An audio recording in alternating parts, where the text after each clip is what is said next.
In today's video, I am showcasing the newest collection from the Greetery called Christmas Market, and I'll show you how to make shaped cards, easel cards, and trifold cards using the marketplace dies. Coming up next on Catherine Paper Art. I will be making some Christmas cards using part of the Greetery's newest collection, and I will be using the marketplace dies along with the marketplace mini and the coordinating decorations that go with it. So let's get started. The first card that I'm going to make is going to be an easel card, and I will be using all three of these dies to make little houses. And these will fit on an A2 card. So I will go ahead and choose some cardstock for these three separate buildings, and I'll cut these out and be right back. Okay, I've gone ahead and cut out all the pieces I need, and at the same time I have gone and embossed. I took these panels and used an embossing pad and embossed on this panel these same images. Now, the reason I did this was because when I make this easel card, I don't want all of these to flop around loose, but I want to have vision through the windows. So by doing this, the three of these will be together as one building. It'll become clearer when we get to that process. So anyway, I cut out several different scenarios because I wasn't sure what colors I wanted to use, but I finally landed on this concept.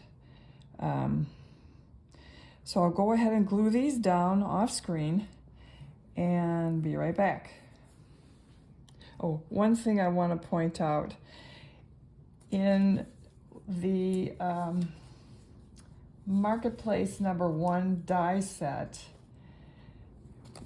there are these little, I don't know what you call them, maybe like a little floret or something, but it's useful to use that for this little marketplace mini die, because you can pop that in, you can die cut it out in any color you want and pop it in there and in various other places. And I've also found another use for it. For the bows, I have turned it into a knot on the bows, and you'll see that coming up. So I'll go ahead and glue all this down and be right back. Okay, I have my pieces ready, and now I am going to partially die cut this. Now I want to show you what I mean by, I'm going to run this through my manual machine, and I have this taped exactly as these, I have all of these taped exactly as these were cut out. They have to match so that the windows line up. That's imperative. Otherwise, it's going to be a mess and it will not make any sense at all. So I'll go ahead and do this off screen and be right back. Now, I should say also, I'm only going to die cut these up to what I call the crown of the building. I just want to be able to cut up to this point on each building. And the rest from here down, I'll just use my blade. In this little piece, I'll use my blade. This is going to be cut by the die. All of this fussy stuff will be cut by the die. And then the straight edge, I'll cut with my blade. Then I'm going to take the frames off, and only this piece with the embossing will cut out the windows. So I'll do that off screen like I said and be right back. So there's the first cut. I went a little too long on that one, but that's okay. Now I'm going to do this one next because it comes over into this, in front of this building, and I want to maintain that edge.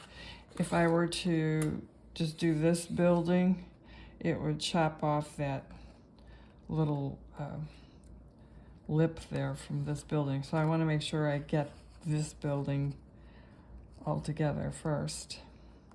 So again, I'll do this off screen and be right back. Okay, now you can see that I've got all three of these. You know, this one went a little long too, but this one came out just fine. So I've got just this little bitty straight piece to cut with my blade, and the two sides here, plus this one. So I'll finish this off screen and be right back. So I have inked up a background card panel. It's going to mostly be covered with the buildings. And what I like to do before I glue my buildings to my my background, my building background, I should say, I like to add some vellum and some lighting. I don't know if you can see that, but I added some lighting, not behind every window, just behind some. I mean, this is a window, that is a window. Just to give the illusion of someone being at home. So I do that before I glue it onto that panel. So I'll be right back. All right, so this is a top fold card, and I scored it at 2 3/4, which is halfway between 5 1/2, and I have also scored it at 1 5/8, and I've done that to clear my windows. They'll stand up like this, and the greeting will be inside. I have my building background panel completed, and I'm ready to glue the buildings on, and then I'll glue it to the card base. So the first one that has to get glued on is this middle one, because these have trim at the corners that has to lay on top of this. So I'll go ahead and glue these together and be right back. So when you glue it together, you want to make sure that your windows line up on the back side. If you can't see it clearly on the front, you also want to make sure your architecture lines up. Just want to point that out. Here is that little nub that I was telling you about initially when I was cutting this out manually, that I didn't want to lose that, otherwise it would be a hole on the back side. So that's the reason for preserving that little doohickey right there. All right, so now we want to attach this at the bottom of our card, and we want to make sure that we clear the window, and by clearing it I mean on the back side, the bottom windows are going to be glued to the bottom of the card.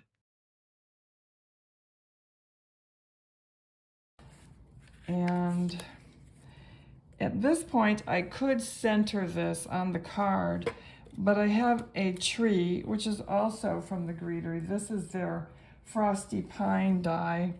It's an older die, and I want to include it. And I'm also going to add snow banks on the front at the bottom here. As well as some snow coming down. And but what I'm going to do is trim this up a bit so that it doesn't really totally block the window. And then the rest will get cut off. The overhang gets cut off. So I just want to visualize how that will look. And I think that'll be okay, actually. I think I might just darken this up a bit with my ink over here. I should have used Altenew. I really have such a hard time with the distress ink. It just doesn't really move on the paper too well. But I'll go ahead and do that off screen and be right back. Okay, well that was a regrettable mistake. I tried some of that snow fluff or whatever it's called, and well, I'd have been better off not using it. That's all I can say. So anyway, now I will add some of the decorations, the wreaths and bows and whatnot. And I have some pre-cut already. I don't know if they're the right colors, but anyway, there's a big assortment to choose from. And I had said earlier that these little fleur-de-lis or florettes, whatever they are, make a nice little bow knot. And they really do. I kind of came upon it by accident, but anyway, I'll show you what I mean. So here's one of these little florets. They are little, but I discovered that if you take the bow and you take this little floret and you turn it at an angle and obviously glue it on, it makes a nice little bow knot. Oops, here, I'm just going to glue it on real quick.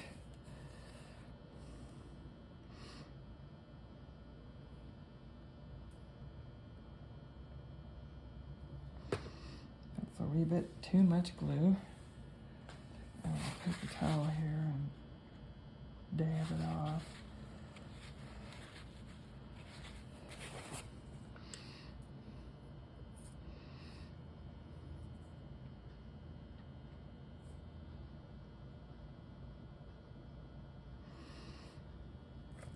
I'll show you one.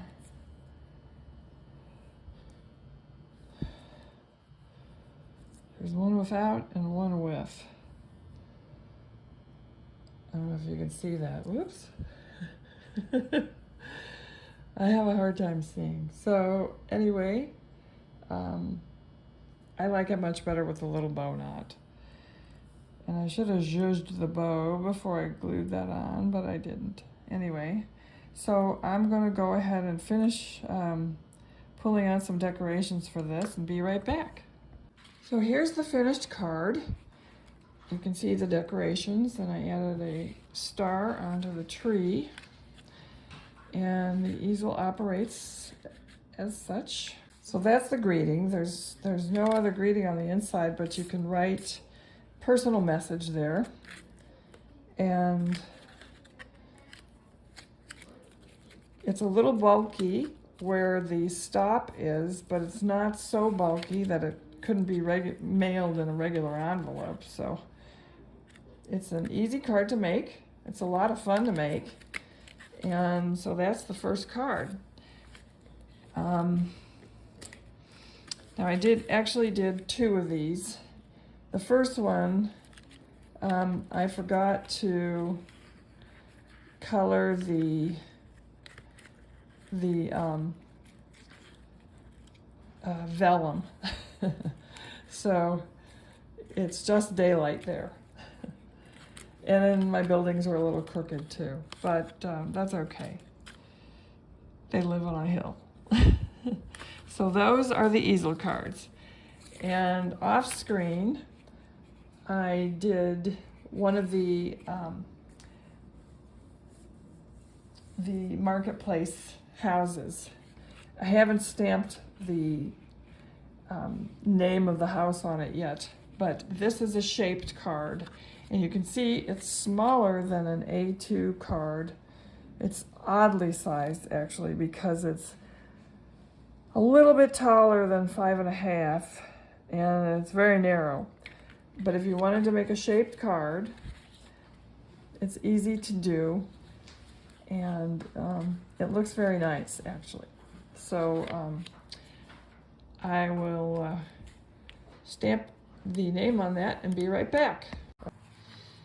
I went ahead and stamped my sentiment on here and heat embossed it, and I like how that came out. Now my son made a card and he wants it to be a shaped card also, and he said that if I could get a new subscriber that from his card, that I would let him say hello in the next video. So I said I don't know if that'll happen, but I would show his card on camera. And like I said earlier, these cards are not exactly 5.5. They're kind of big. But I'm going to fudge this one and make it work. So they are narrow, and again, if you haven't made a shaped card, I'm going to make this a left-hand opening card, and it's very easy. You just take the frame die, any frame die, and what you want to do is make sure you do not cut on the fold. So you make sure that your cutting edge hangs off of your fold. And I'm not going to cut the bottom either because I don't want to cut the bottom. I want to have as much length on this as possible since this is a taller card. Now this does have this piece here that pokes out, and there's no way to encapsulate that little lip, so it will just hang off the edge.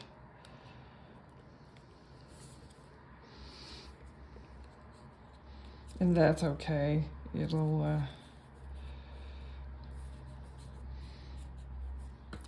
what I might do, well, it's pretty sturdy because it's not just the, it's got the red card backing and the details, so it's not just a wimpy detail that'll get bent real easily. But I might put I might back it with a white card, and I have a white card here. I might back it with this and cut the windows out with the insert piece, just to give it a little more oomph, and also so I don't have a little red piece hanging off. It'll look consistent if it's a white piece hanging off. So you make sure you don't cut your fold. So I'll go ahead and cut this and be right back. Okay, so here is the shaped card, and it cut off that little nub there on the end like I knew that it would. And here is the backing that I cut and aligned the windows as best as I could. My die moved while it was cutting, so I will probably have to get my blade and just trim these windows a little bit.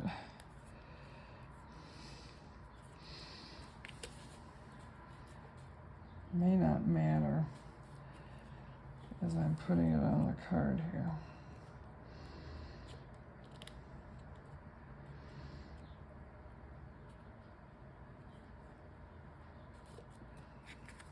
Anyway, that is the process for making the shaped card.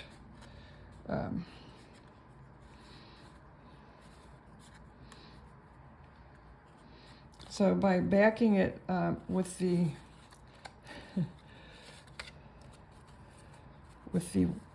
white cardstock,